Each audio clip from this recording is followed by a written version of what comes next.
Okay, welcome everyone. Hope you're enjoying TechEd so far, and thank you for coming to this session. This session is runtime, continuous feedback in Agile teams, and today we're going to talk about some new tooling we have in Visual Studio 2012 and Team Foundation Server. And really it's about, have you ever built software, delivered it to your customer, only for the customer to say, no, that's not what I wanted? Or have you had problems in production that you didn't see during development, and it really takes a long time and it's painful to get those problems fixes back into production?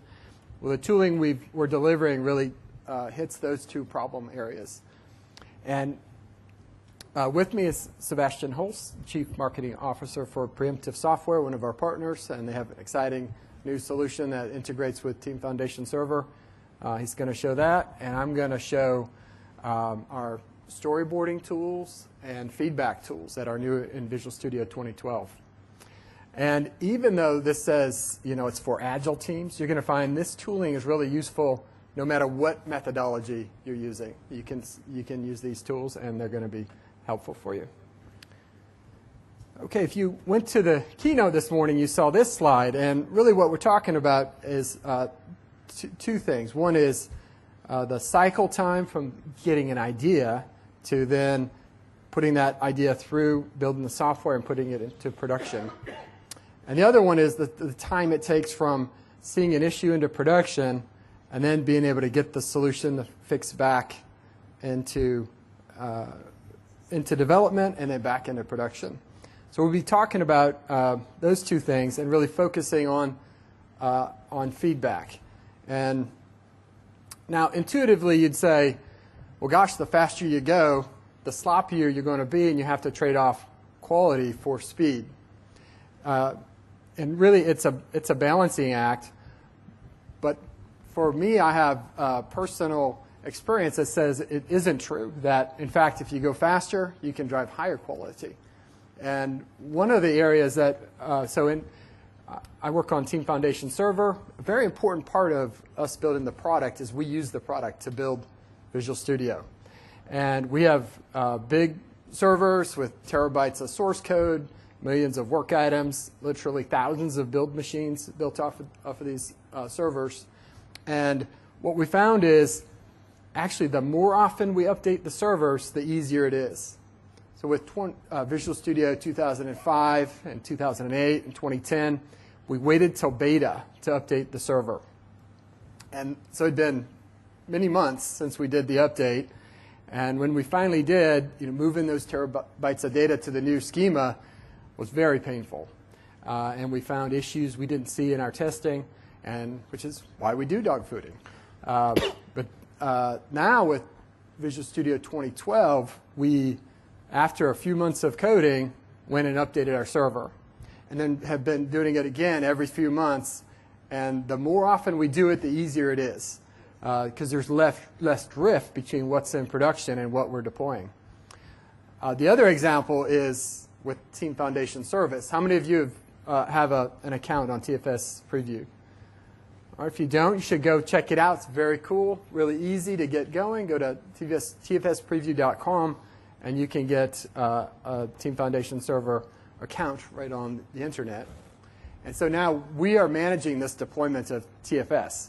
And we first shipped it a year ago in April, and then we updated it last August for the Build conference. And when we did that update, we had many months of changes, and that was actually a pretty painful update, even though we had relatively few users on it. And then we did another update in December. And again, many months had gone by. And again, this was a pretty painful update. And what we've done is really we forced ourselves and said, no, we're going to do this every 3 weeks. After every sprint, we're going to take what we have, we're going to push it to production. And by doing that, it's really forced a lot of discipline for us. And now we're able to get stuff out to customers, get their feedback, and we get better and better at the deployment process. And there's less drift between what we have in production and what we're working on. And all the way around, it's led to us delivering a high-quality product on the service. So now with Visual Studio 2012, if you look at each of these different phases, define, deliver, operate, we are delivering a ton of stuff. And in this talk, we're really focusing on using storyboarding tools to help you define what you want to build. And then using feedback collection and integration. So once you have started to build the product, you can get early feedback and often feedback from your stakeholders to make sure you're on track. And then using preemptive in production to pull back data that's going to help you focus on the right things, root cause issues, and get those fixes back into production. Okay, so what are some of the things that make it hard to deliver the right value? One big problem we see is that the business analyst misunderstands the customer. So you go to the customer, you understand their problem, and you come out with a big, 50-page document and say, is this what you want? And the customer's kind of looking at you cross-eyed like, I'm going to trust you're going to build the right thing, that what we talked about is what you're putting in the specification, but I'm not going to read every jot and tittle. Well, by the time you get done, it's been a long time, deliver the software, and the customer says, no, that's not what we wanted. That's what we had in the documents. So how do you effectively communicate to the customer what you're going to build? Storyboarding is a great tool for this. And then another impediment is now you hand the big thick spec to your dev team, and they go to build it. Well, they misunderstand what they're supposed to be building, and they build the wrong thing. Now, once the wrong thing has been built, it's really expensive to fix it. And the development team's going to be resistant to do that. They're going to try to hack and slash their way to get the right solution, and that's going to build up technical debt. The other problem we see is devs are feature-focused, not customer experience-focused. And as you're going to see, storyboarding is a great tool to make it customer experience-focused, where you're really focused on the end-to-end scenario. And that's been a big emphasis at Microsoft, something we call scenario-focused engineering, where we build up what is the end customer experience going to be, and then we implement that and really focus on the end-to-end scenarios. And you're going to see when I show storyboarding how it's a great tool to enable scenario-focused engineering. All right, and then the last impediment here, I have test environments are not production. And by that I mean it's working in your test lab during development, then you go to production, and maybe there's configuration problems or environmental problems that you didn't see in the test lab, because there really is one production. So what do you do about that? And that's where we have tooling to help you do root cause analysis and figure out, okay, what's really going on in production, so you can identify the fixes and get them back into production. Okay, and so with that, I'm going to show you our storyboarding tools. Storyboarding really has its genesis in the movie business. Adam Kogan was telling me about this, and before they build a movie, they'll put up pictures of what each of the scenes are going to be, so they don't go through all the trouble and expense of building a set only to find out they want changes. Well, software is kind of similar, really. So I'm going to show you how storyboarding can help you tell the story you want and help you share it with your customers and your development team.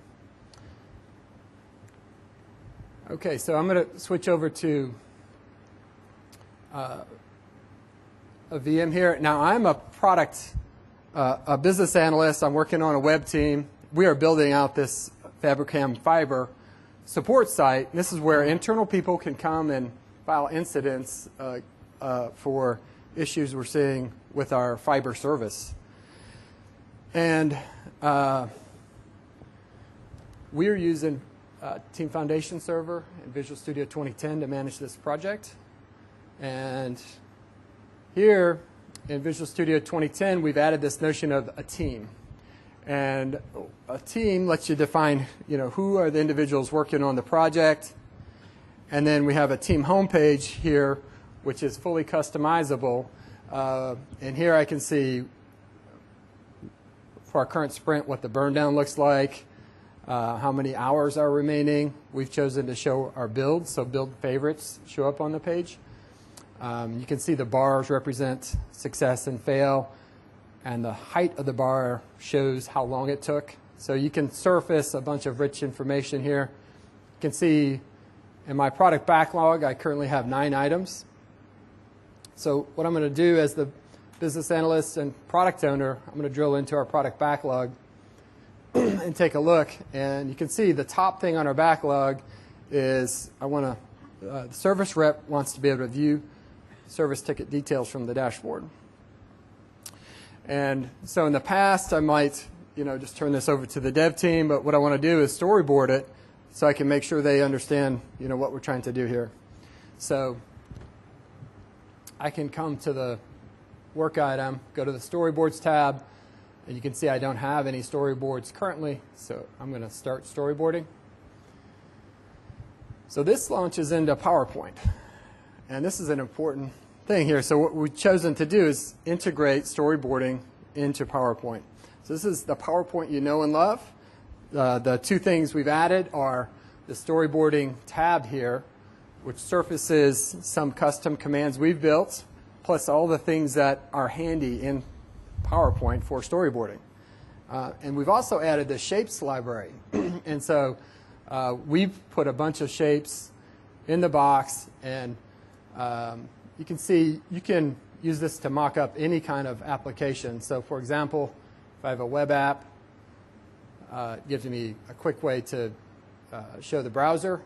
Or if I'm building a phone app, I could put that on there, and now I can create my mock-ups pretty quickly. Then you can see different types of apps are supported, and you can add your own style of app in here. Let's say if you're working on an iPhone app or whatever, you could add those in. And so, but I'm working on this website, and I've already done some mock-ups for it. I don't want to start from scratch. So what I did was created a slide master. And this is for anybody doing mock-ups on our website. And so this will give you a quick way to get started. And so here, what I'm going to do is go ahead and copy this out. And paste it into here and keep my slide master. So now what this does for me is you can see this is now baked into the layout. So whatever slide I put up is going to have this as a background. And this is really nice because as I make changes, I can change them in one place. It's going to change for all my storyboards. The other thing is I am working on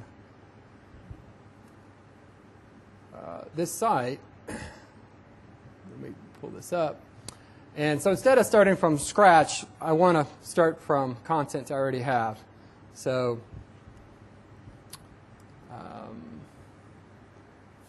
so what I'm going to do is start with a screenshot. So here I can put different things on my page. We've got the shapes here. I can use the shapes from PowerPoint.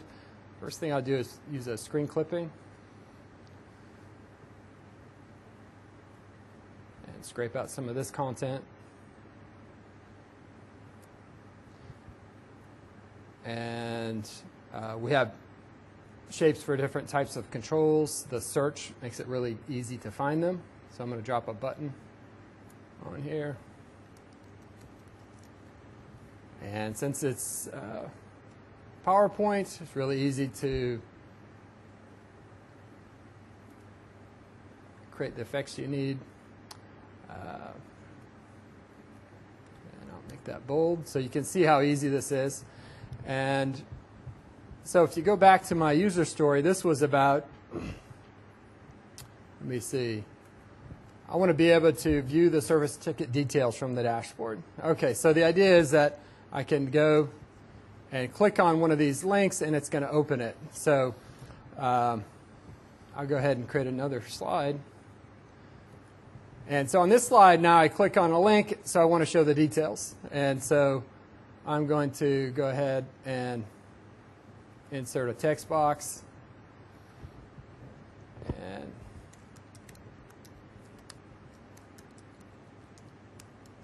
if I could type.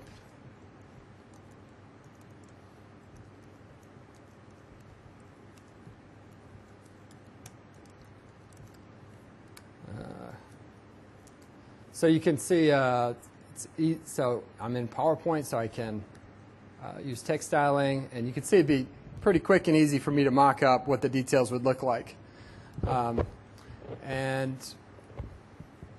maybe this has some geo information, so I'm going to drop a map on here so I can show where this customer is and do a quick mock-up this way. The other thing is, I think I'm going to use these incident details in other places in my mock-ups.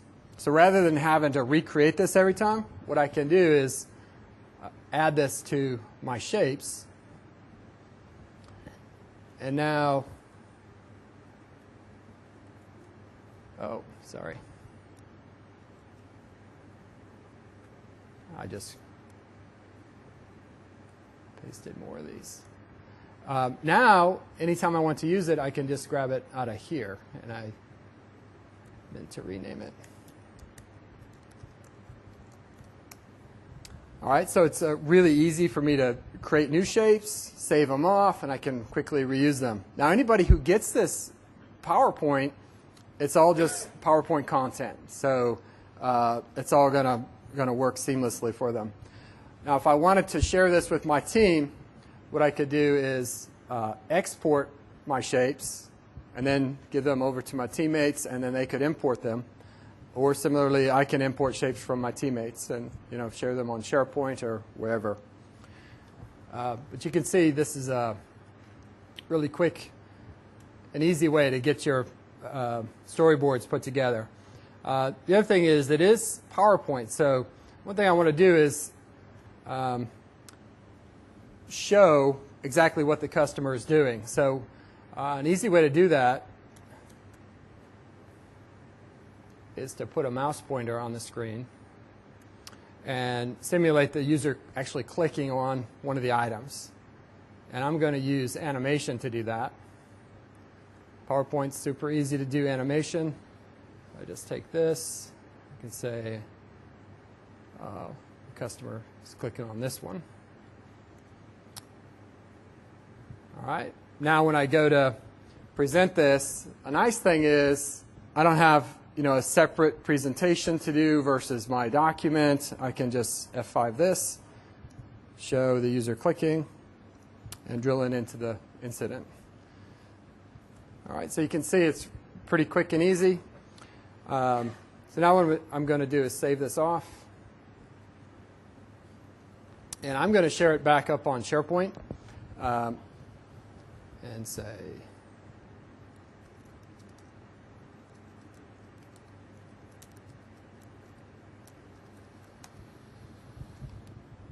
okay, now it asks me, do you want to link this storyboard to your TFS work item? So I'll say yes.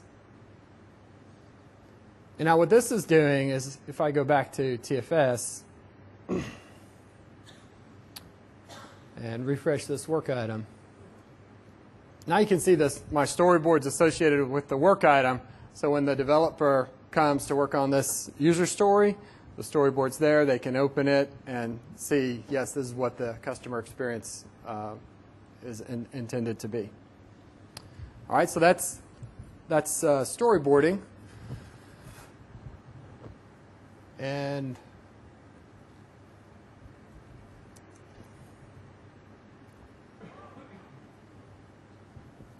you can see it really enables you to have rich communication with your stakeholders. And it's your customers, if you're working on commercial software, whoever your stakeholders are, it really paints a picture of what you're going to build. And I was talking to Adam Kogan, who said he makes his customer, he prints them out, makes them initial every slide. So then they have to go through it, and it's a pretty lightweight thing to do. It leads to scenario focus, and it's really lightweight way to iterate designs. One thing you can do with PowerPoint, it's really easy to say, if the user clicks on this button, go to the Create New screen. If the user clicks on a link, go to this other screen. And so that gives you a really quick way to actually do prototypes in PowerPoint. And so you can take that to your customer, have them interact with the PowerPoint actually, and get their feedback before you build it.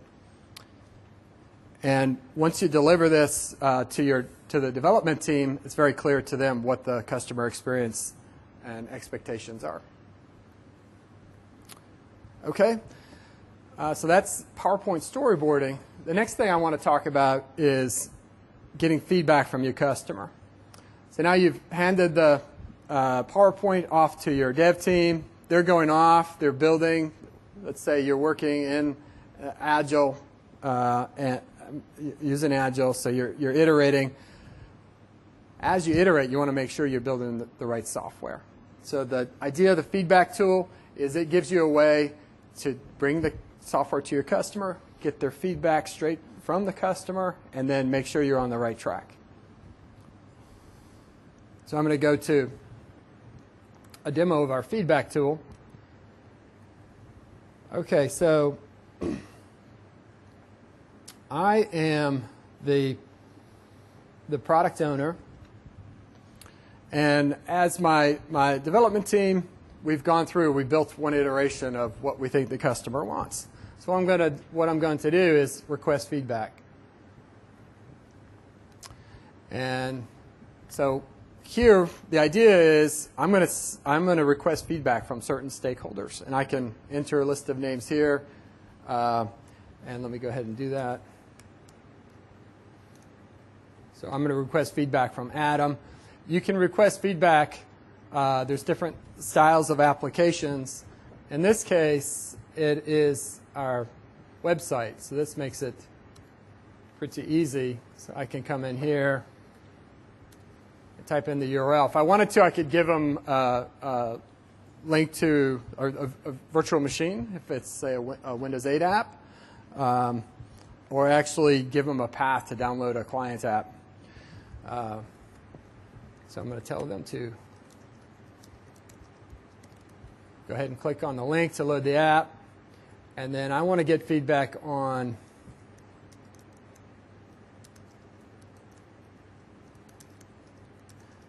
viewing incident details from the home page. Maybe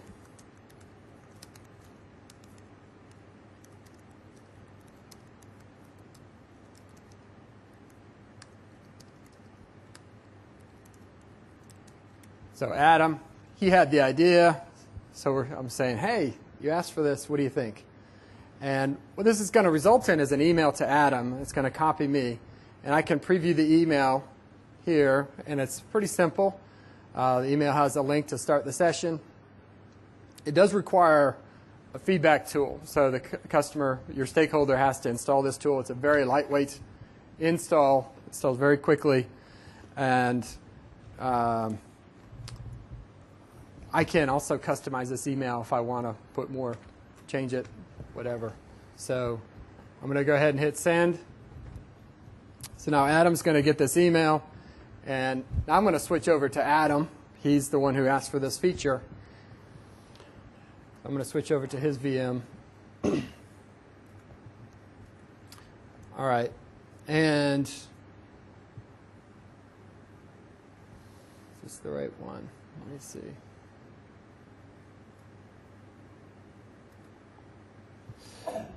Hold on a second. Did I hit send? Yes. Okay. So I'm cheating a little bit because, oh, there it is. Okay, so I don't have an email server set up on my demo environment. And actually, I'm glad I didn't rely on Hotmail or something like that, because I'd be kind of toast right now, but, since the internet is down. So what I'm doing is I'm showing you the drop spot actually on the server. So I'm Adam. I got this email. I load it up. And here I'm going to go ahead and start my feedback session.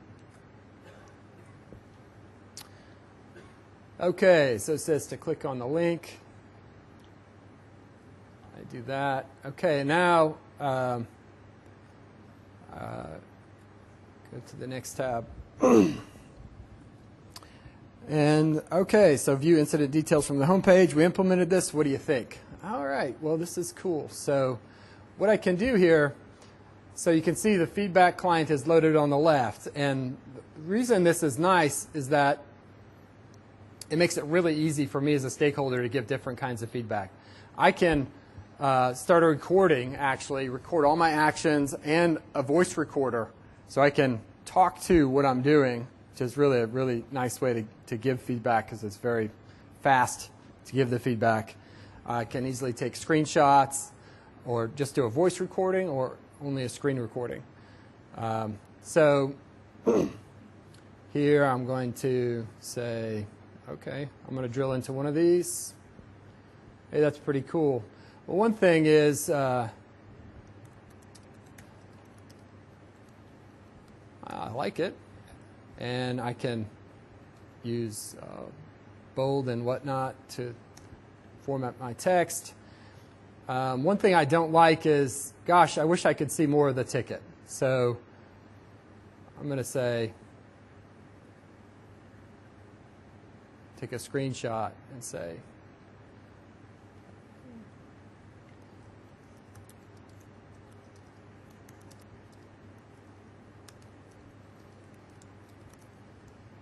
yeah, I don't like all the wasted space at the top. Can we tighten that up?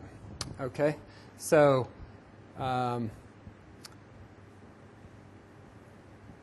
then I'm going to go ahead and do a recording of my screen, and I'm going to record assigning a new this ticket to an engineer. Okay. Well, this is pretty cool because I can see which engineers have availability. So I'm going to stop and say,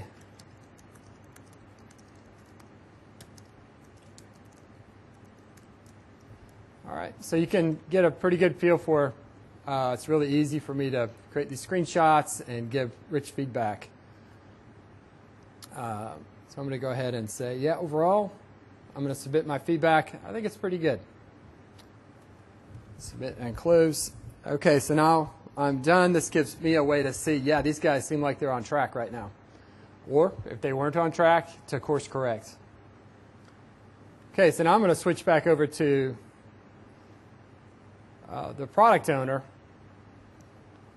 And one of the things on our home page is a feedback tile. So if I hit refresh here, you can see I've got new feedback.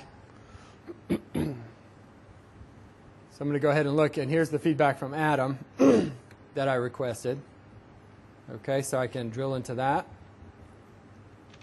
And now you can see the feedback that Adam requested. Seemed like a lot of wasted space here. Boy, yeah, I see what he means. And he likes the experience. Okay, so what I'm going to do is say, yeah, let's tighten this up. So I'm going to go ahead and create a new user story to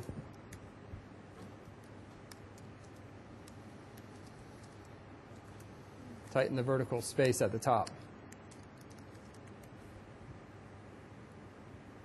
All right, now this user story is linked back to the feedback. And so we can track it back to the feedback and keep accountability for acting on the feedback. And then once this is implemented, I can go back and close the feedback item, and then kind of close the loop. Okay, so this shows you how easy it is to request feedback. As a stakeholder, give rich feedback back on software that's the working software that's in progress. And then for me as the product owner, then to take that feedback and drive requirements back into the product.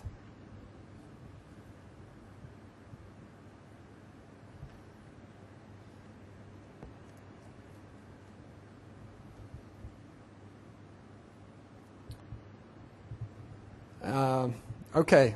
And yeah, so you can see within a sprint we can iterate, and then also if the tool's in production, if you're cycling fast, you can get feedback straight from the customer that's using your your application in production. Okay, now the last topic we want to talk about is leveraging operations to improve your software. And in Visual Studio 2012, we've got several things tools that will help with this. So one, you can now use IntelliTrace in production, and there's more talks on IntelliTrace in production.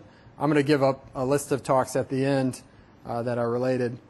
And we also have integration with System Center. You can find a talk on that at TechEd this week.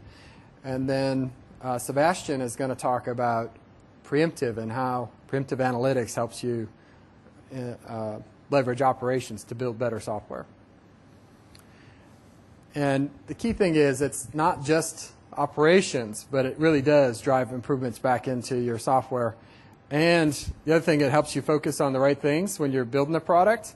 One thing we found is we get SQUIM data back from our Dr. Watson data back from our customers. So if we get crashes, we get crash counts, and we find that 20% of the errors cause 80% of the user issues.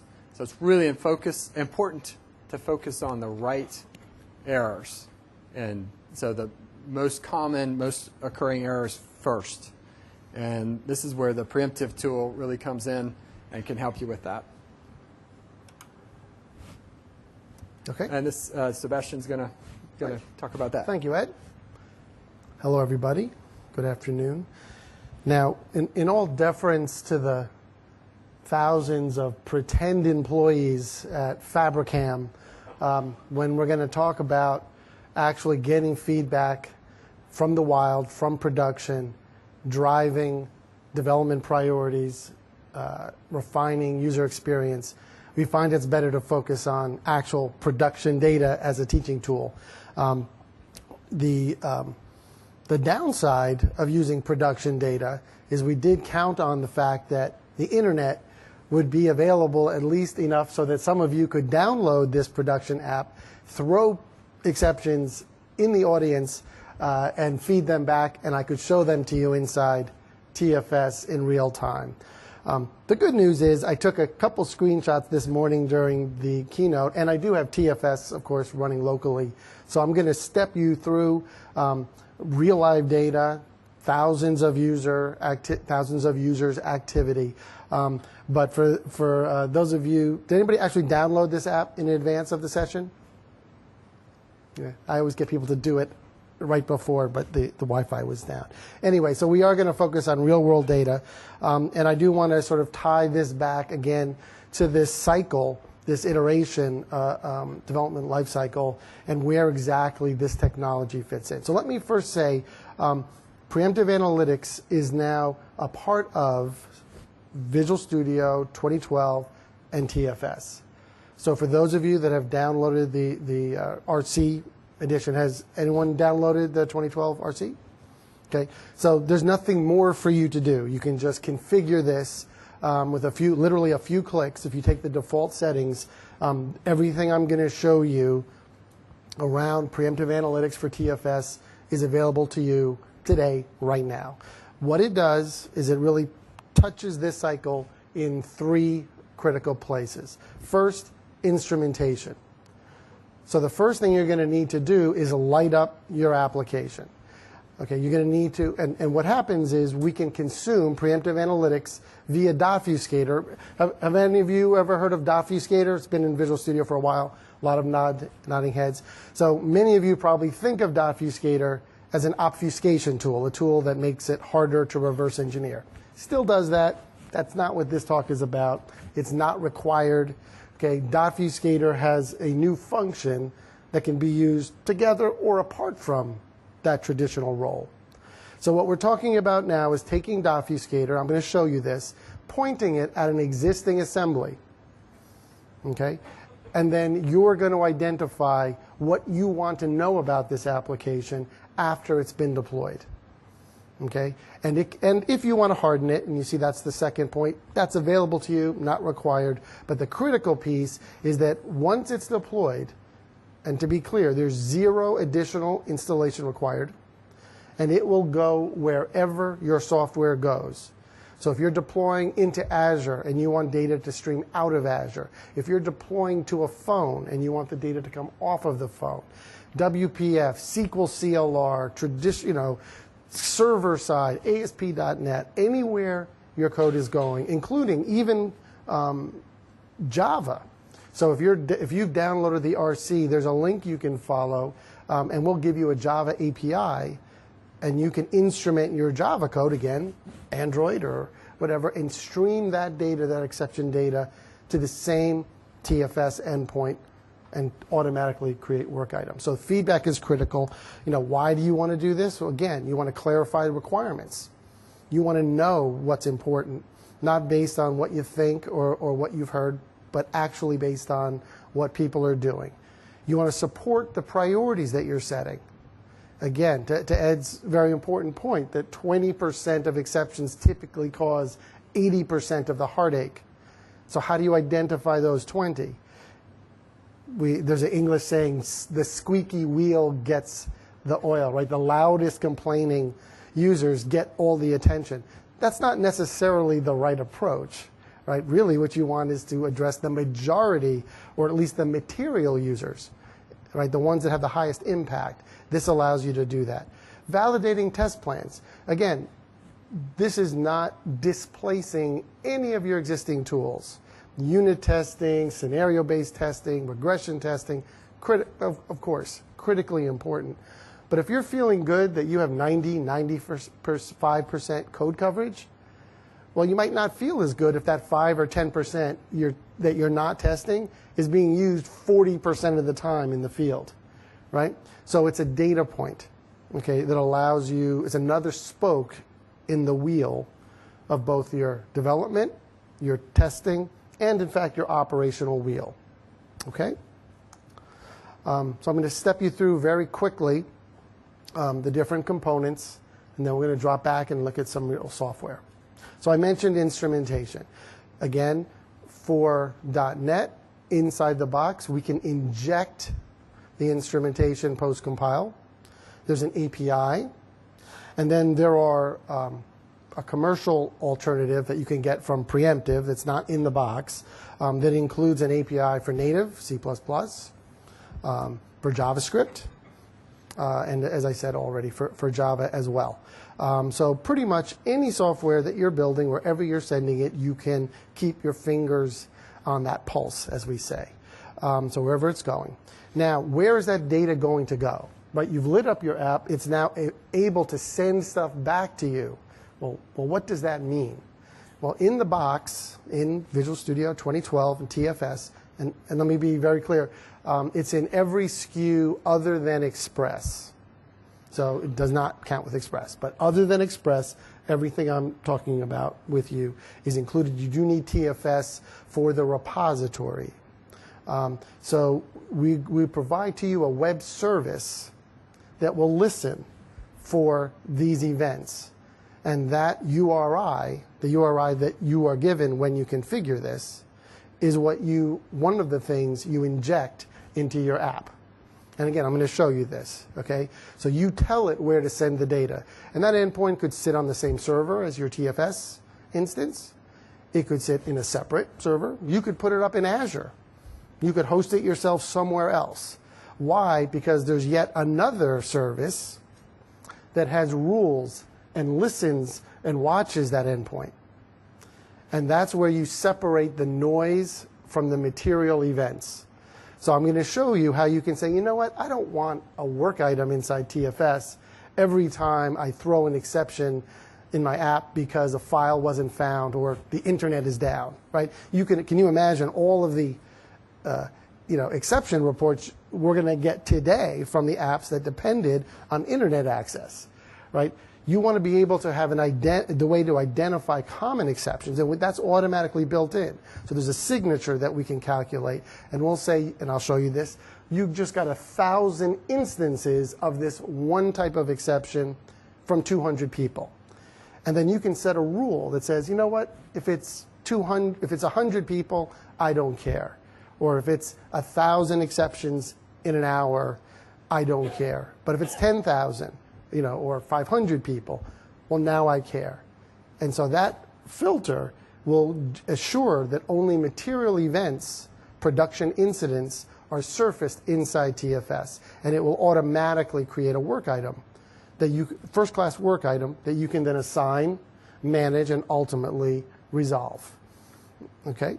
So that's where I'm going to demonstrate, that's where I'm going to spend my time demonstrating software. I do want to point out that this is really a distinct concept or a next step in application analytics. Typically, analytics are of the first type, which I'm going to show you some screenshots of. Again, internet is down. Typical analytics is you ask lots and lots of questions, and even when you get answers to those questions, you're not sure exactly what you're going to do about it. Right? So for example, if I'm wondering, do I want to deprecate a feature? Well, I might say, well, how many people are using it? Now, if I see 100 people are using this feature, does that mean automatically I don't have to have a discussion with a product owner or users? For sure, I'm killing this feature? Well, of course not, right? You're going to talk about who are the users, why are they using it? There's a discussion. So even if you get great information, classic analytics does not automatically result in an action. However, in the example that Ed gave where you're doing high-speed continuous releases of your product, and all of a sudden you get 5,000 file not founds in an hour, well, chances are there's probably an error in the manifest that you've just distributed, because that's atypical, and immediately there isn't. I don't want to hope that somebody is watching the screen waiting for a line to cross another line, or that person is authorized or sort of educated enough to know they must respond immediately. That's the kind of rule I want to bake in. I want automatic, timely, intelligent response. So I'm going to show you both of those, how you can quickly do kind of discovery that leads to more intelligent discussions and decisions, and last, but certainly not least, how you can automate response for those critical events where your organization wants to respond. Okay, so this is the sprint, and again, no internet access, so the one downside for the discovery on a portal is that you need to be able to get to that portal. I actually took these, and you can see from the criterion, I took these this morning during the keynote, so they are actually pretty relevant. And if you want to see this live in action, I guess you could stop by. Preemptive has a booth, 32. Stop by, see it. We'll show it to you live.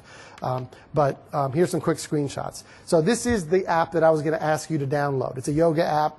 It's got about 70,000 users, so it's a real-world app. I built it because I wanted to have data to show audiences like you. And unlike, say, a Google Analytics that owns your data and can do whatever they want, we don't. So I needed to own my own data that I could share. So this is real data, and I can show you, runs, unique users, how much time they're spending. That's fine. You see here that we've got both Android and .NET. So the feature like view a pose in yoga, the fact that the code is totally different under the covers on Android versus Windows Phone, as a product owner, I don't care. I want to know how many people are taking a particular action. So this is not a code tracing software. This is functional, operational application impact monitoring. So I can see operating systems. I can see, all of that. And I did it this morning, and happily, there's a whole bunch of people here locally using the app. So we can do geolocation. Again, I know how important privacy is everywhere, and particularly in the EU. This is actually done by looking at the connecting tower. So there's no personally identifiable information collected to do something like that. I can look at feature usage. Okay, that's great. But knowing that somebody viewed a pose in a yoga app is not that interesting. Why else would you go into an app, right? That's like saying, somebody created a work item or a customer identity in the app that Ed just showed, right? Well, if there's a problem with it and it's data-driven, right, knowing that they created a user, well, that's all they do in that app. I want to actually see the data behind that customer record, for example. So you can do that too. You can grab custom data. And here I can actually see the poses that are most popular. Right? So who would have known that the Earth Mudra would be more popular than the revolving triangle? I'll be honest, I don't even know what that means. My wife is the domain expert in yoga, but apparently that's very important. But being a little less, that's real data, but maybe making it more universal, I can track custom data not only when users take actions in my app, but also when unique actions or events occur also within my app. So this is showing whenever there's an exception, I would like to grab the custom data. What was the culture setting of the app? So this is just a very simple example of when something is occurring in my app that I really care about. I want to grab additional information that's not necessarily going to be a part of a stack trace or something else. And keep your mind on this, that actually turns out to be important in a later story. And then lastly, of course, I can look at exceptions. And I like to show this to these audiences like this because if you'll notice, the volume of exceptions is so high on Android that the Windows Phone exceptions can't even make the top chart, they're dragged out. So, the data speaks for itself. So anyway, but you can do that. But again, what does this lead up to? This still, the point is, I look at this doesn't necessarily tell my development team what to do. Right? This is great if I'm a product owner. There's a lot of really interesting scenarios. I want to focus on actionable intelligence. So very quickly, even just with that type of analysis, I'll give you some very real world scenarios. I was able to show, and I have a blog on this where I go into detail and all this, but for anybody here have mobile apps that they've either built or thinking of building? Just tell me how fast to go. None. Okay, well, I'll go very fast then. Okay, what I wanted to do is track, in this case, conversion rates of people who had used my trial versus a free app that gave an upgrade path. And what I found was the free app completely cannibalized my trials, but the overall conversion increased by 85%. Okay, so this tied specific cross-platform behaviors directly to a monetizing event. Right now, if you look at the app, I also do true A/B testing. Right, I know that my users like yoga, and I know they're thinking about yoga because they're in my app. So I throw up different types of fake ads, if you will, and then measure the click-through rates on my fake ads as well as the ads that are served in a context central way, right, from both Ad Center and AdMob on Google. And I can now contrast how well their ad servers are doing, and I can also look at my users' preferences. And this, again, nobody's here building mobile apps, but this actually speaks a lot to helping you decide should your app be ad-driven or not. It's another story. The last one, though, I think is a universal one, and it also has a European story to it. I was getting an illegal operation error in my Windows Phone app, and I could not figure it out. Okay, and again, I was just thinking how ironic it is, because if you don't know, Ed is very, very technical. And he just spent the first half of this presentation, well, not all of it, but a lot of it in PowerPoint. And I'm a chief marketing officer, and I'm about to take you through a tour of instrumenting IL. Okay, so how you really see how the tools are integrating and all the different ways of communicating and working are coming together. But I was getting these stack traces, and I couldn't figure it out. Okay, so I grabbed some custom data, and I showed you that earlier, right? I showed you how I could get the localization and the location, and it turned out that just counting, the number of exceptions of these exceptions didn't really help, because I have so many more users in the U.S. and English-speaking locations in general than other language. Just counting them didn't really tell me anything, but comparing them, the data set that had exceptions to the data set that didn't have exceptions. This is a key point. Usually when you're doing debugging, you get a whole bunch of exception data, right? And they may have 1,000, literally 1,000 features or characteristics in common. And how do you whittle down which ones are material and which ones are coincidental? Well, when you can compare it to a healthy body of data, well, clearly anything that's shared across all of those users is irrelevant.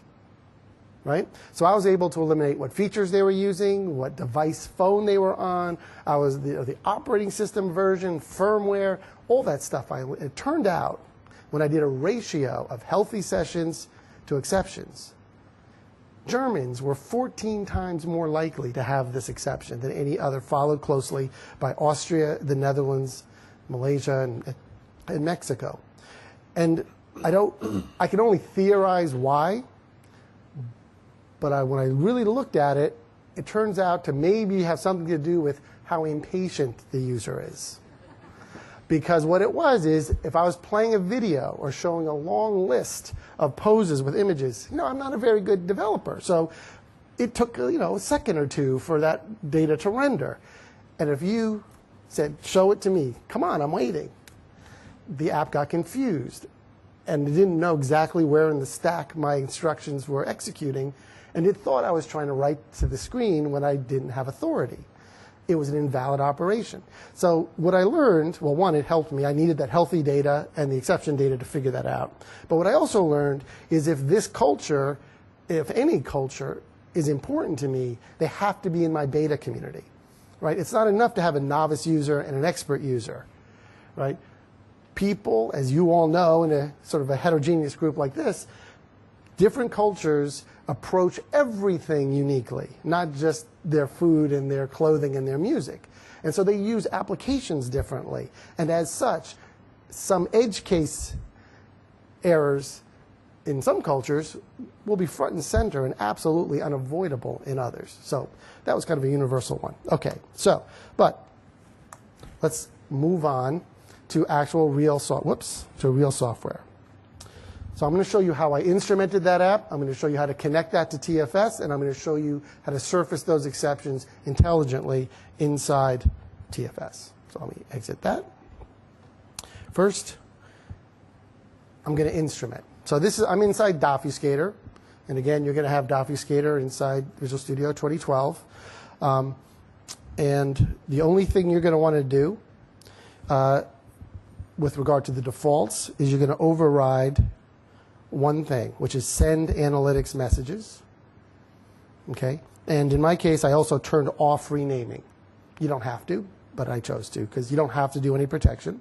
Skip over all that. And I'm going to jump to, you point to your input. Let's not forget about that. In my case, I'm pointing at a ZAP file. Okay? And I jump to instrumentation. And there's really only 5 little attributes I need to set. The first is I identify my organization. And if you're using preemptive analytics for TFS, you're going to make up your own key because it's your organization and it's your endpoint. If you were using our commercial service, we would give you this key. Okay? This just identifies, it's just part of the way that we prevent other people from sending you data. Okay? You can give it a name, not required. And let me just show you. It's very easy to add these things. You just say, I want to add an attribute, and it's context aware, and it just shows you the attributes that can be added at any given point in time. And so the business one, that's number 1. I need to identify the application. If you leave this blank, we'll pull it from the project inside Visual Studio. We'll generate one for you if you like. And it's a good idea to persist this across multiple versions of your app if you want to be able to both roll up version counts as well as break them down. Okay? Give it a name, nice idea, not required, version number. Okay? So we're almost done. You're going to add an exception, and inside preemptive analytics for TFS, you can only grab unhandled. In the commercial version, you can also do handle, caught, and thrown. But again, I'm going to just focus on what you could do today with RC. I can also grab custom data at any point. I can point at a property, a method, and grab its return value.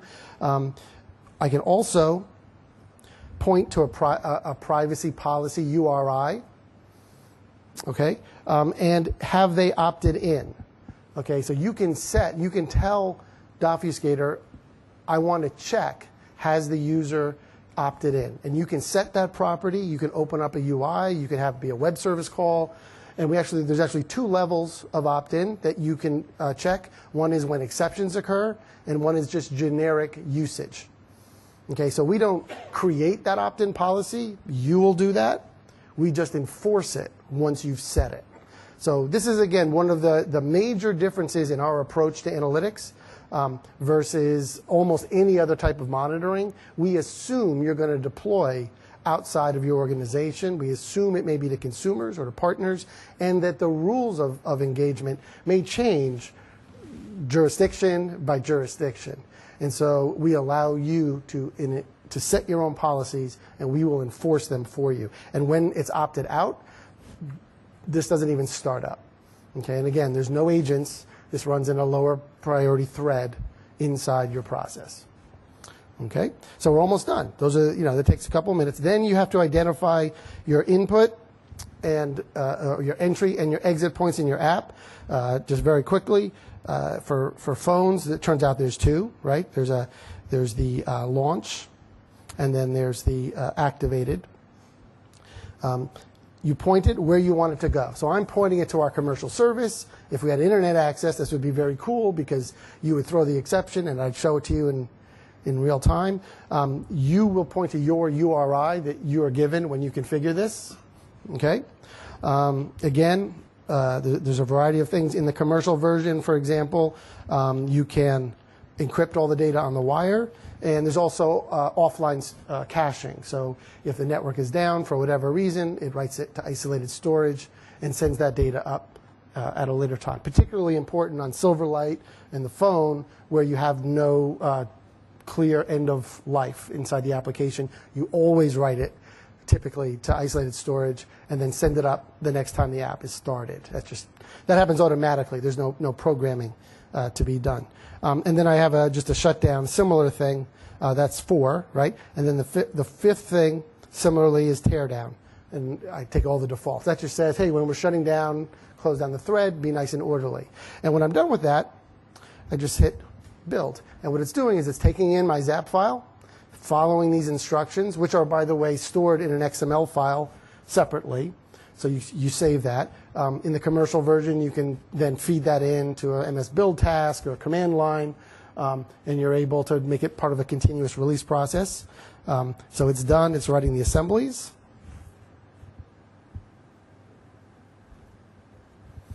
I just want to show you the log.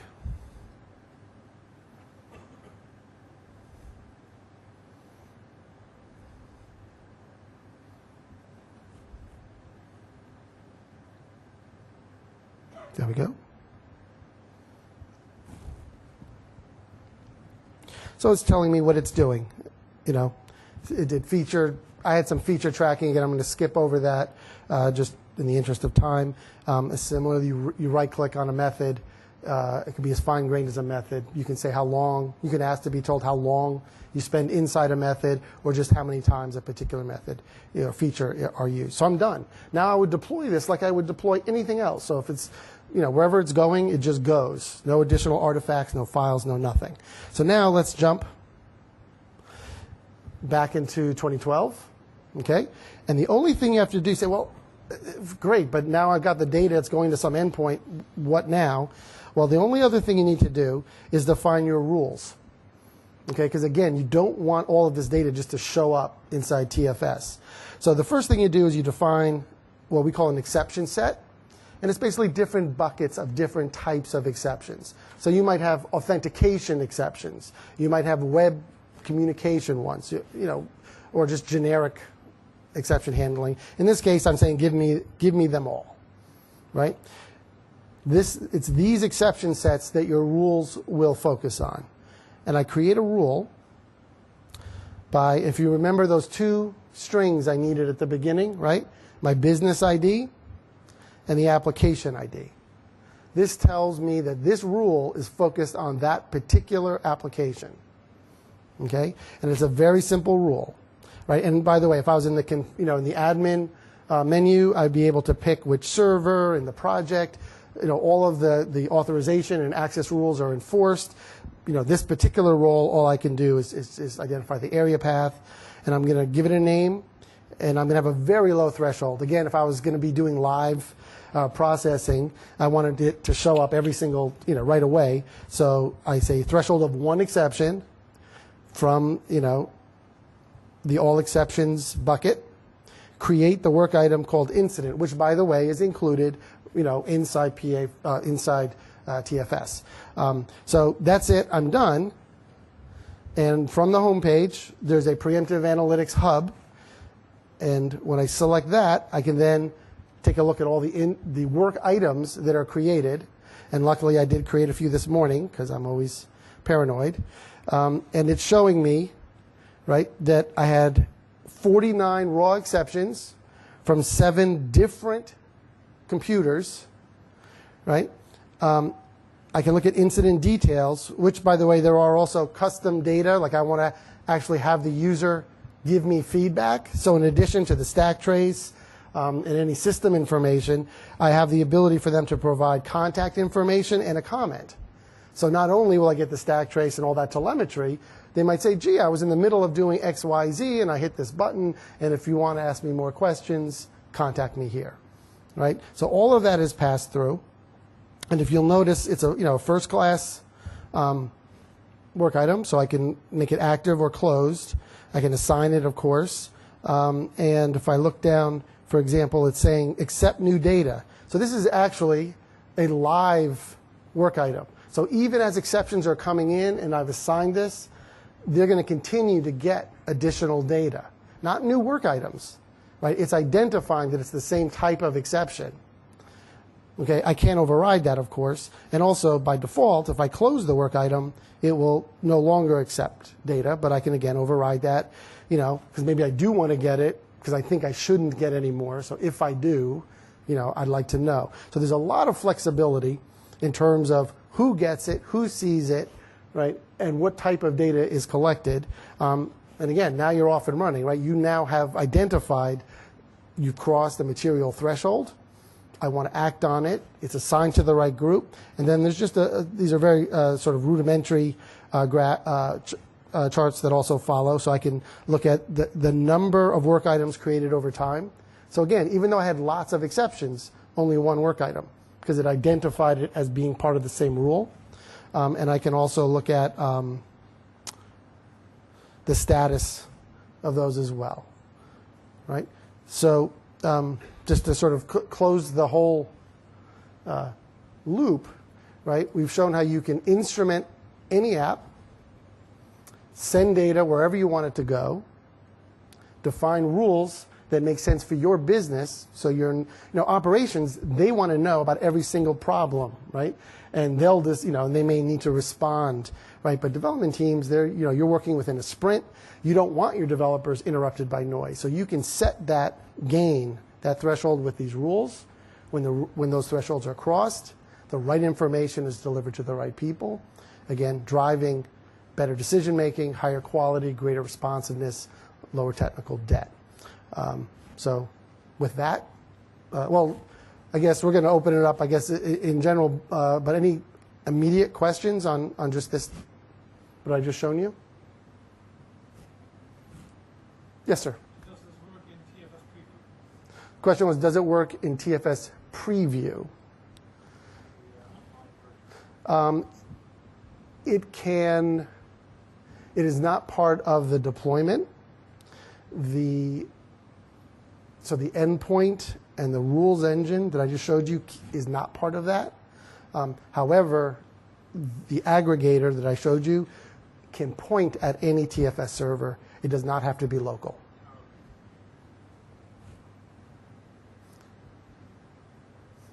All right, well, there'll be more time for questions.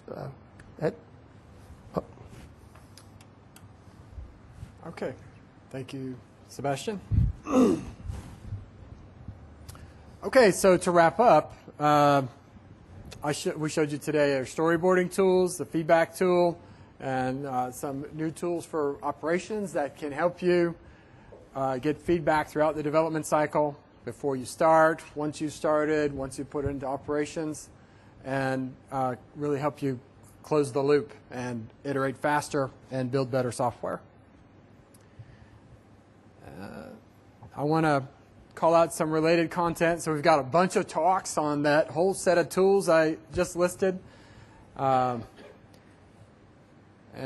you can download our deck to get this list of talks that are happening throughout the week. There's actually 3 slides of this. It's a lot of stuff. All good. All good. And the other thing is the hands-on lab. I was actually demoing from a demo VM you can download. And we have it in our hands-on labs here. So if you want to get your hands on the software, it's really easy to go do. You can try it out yourself. Can I just mention that there is an extensive hands-on lab on preemptive analytics for TFS in that corpus as well. So I don't know if that's in there, but I'm sure it is. All right. And I want to call out the Visual Studio homepage, Soma's blog, Jason Zander's blog, and my manager's Brian Harry's blog. He always puts out a lot of great stuff. And you can Facebook and Twitter us as well. And here's more resources for you regarding the event this week. And then finally, please submit an eval. If you take time to do that, that'll help us get better. So next time, we'll give you an even better talk.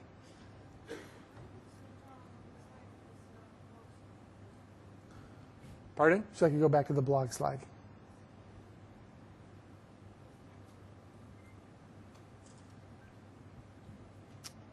Okay, and now we're going to open it up for questions. If you have any more questions. The instrumenting, how does that work with ASP.NET or MVC applications? So the question for the recording, the question is how does it work with ASP.NET and MVC? So it works fine. What you need to do, obviously, the entry and exit point of the application tends to be more of a beginning and end of a session rather than the actual application start.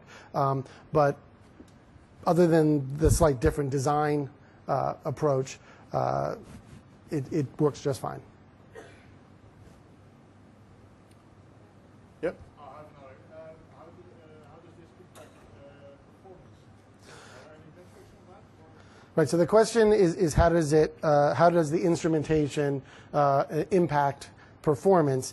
To give my CTO's response is it depends, which I know is very unsatisfying.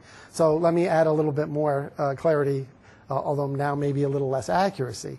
It is designed to be very, very stealthy. Okay, so it is currently inside a lot of Windows Phone games, for example, just to give you a metric that a small device, highly performant. It runs in a lower priority thread.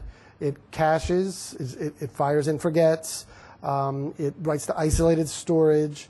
When things get very bad, it will actually throw away messages rather than impede or impact performance. So if there's any type of I/O, the general guidance that we often give is if there's any type of I/O, either to a user through presentation or to some sort of device, the impact will be negligible. Okay, I would not use it inside a tightly nested loop in a physics engine or a simulator or a trading module. There is something, but it is designed to not impact performance. You said you have to configure it with the station tool that is integrated. Do you have to always manually start the process to get it into your assembly, or can you do that with TFS with the automated builds as well? Right. So the question is, how automated can the instrumentation be? So there's the initial instrumentation has to be done manually, and the reason for that is it's not a broad profiler that collects all data. The analogy I often make is profiling is typically like sculpting, where you get everything, and then afterwards you chip away to find what's meaningful. Whereas this is more like painting, where even if you turn it on, we send you nothing. You get a blank canvas. And then you decide during the development process, I only care about this one feature, or if the following type of exception occurs. So one way we, again, address the performance issue, by the way, is we just don't do anything unless the development team thinks they want something. Okay, that's the first step. However, once you've done it once in the commercial SKU, you get an artifact which can then be made part of a regular build process, an automated build process. So if you're signing it, you do a delayed signing, we'll sign it afterwards, and it's just, all the dependencies are resolved, and, it's a full-blown or, native task at that point. So the MS build and a command line. And for Java, Ant integration, same thing. So it is designed to be part of a continuous build process. The initial configuration still requires, if you will, an artist to decide exactly what it is that you want. Other questions? Yep. Is the storyboarding tool, is that also available outside of Visual Studio and TFS or PowerPoint? Yeah, the question is storyboarding available outside of TFS? That's a good question. So we consider the test professional SKU as, if you're a business analyst, that's the SKU you want. You don't necessarily want a Visual Studio SKU. So that's what we tell you. If you want storyboarding without Visual Studio, get test professional, and storyboarding is available in that SKU. As well as it's in on the Visual Studio side, it's in Premium and Ultimate and Test Pro. That's a good question. Yes? Same with the feedback tool. Which edition is that integrated? So the feedback tool, to give feedback, you just need a limited license. If you're familiar with TFS, we have a work item only view, which is a free license. So the requirement is the user has to be configured in TFS, but then there's no license required to give feedback. And to request feedback? Request feedback is just part of TFS. So any TFS SKU. I hope I got that right. I'll have to double check that, but I'm pretty sure that's correct. Question?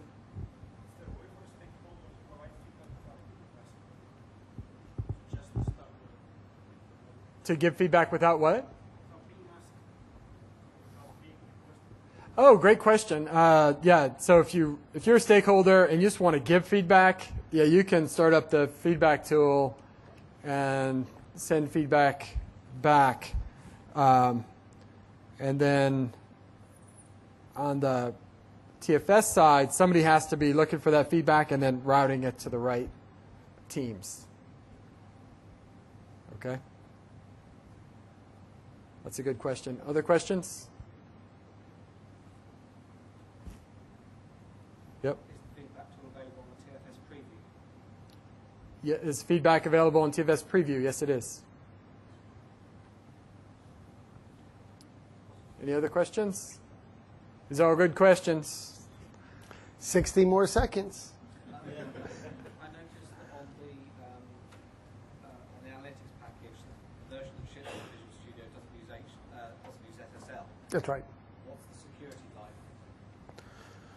Are we like to get all our TFS servers hacked because it's not an SSL port? Right. So the question is, the observation was, first, that SSL encoding from the instrumentation side is not available in the community edition. The free version is really a obfuscator. It really has nothing to do with TFS per se.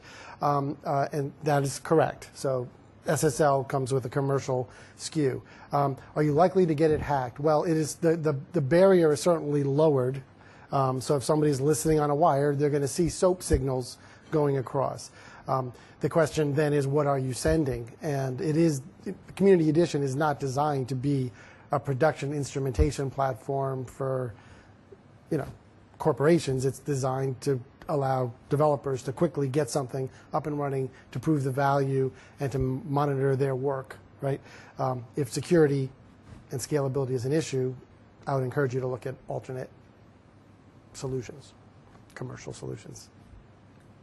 At your commercial. And solution. we have a right. I'm trying to be as I have a marketing in my title, so I'm trying to avoid any appearance of being too salesy. Obviously, the commercial is designed to do that. My conclusion would be to use the tools probably more for internal use in your company. To develop software in your own company where you don't have a security issue. You don't go out into the internet. That could be.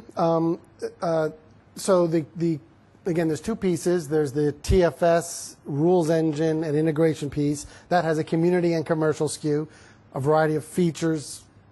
Again, come by booth 32 for that difference. Separate is the instrumentation piece. If you want SSL, then you probably need the commercial one. The internal one would probably be fine. There's some other limitations that may or may not be relevant. I guess the thing I would just say is the community edition version is designed not to have a weakness like a last mile problem. If you want to track unhandled exceptions in an application that's being broadly distributed, that is not mission critical or highly secure, this is a complete solution. You don't need any commercial products or upgrades. If you start to go outside of that use case, you may have additional requirements. Okay, we are out of time. I thank you for coming. I'll be hanging out at the ALM booth all week, so you want to come talk to me there. Sebastian will be at the preemptive booth. And also the ALM stop by. booth, both, yeah. And thank you for coming. Thank you.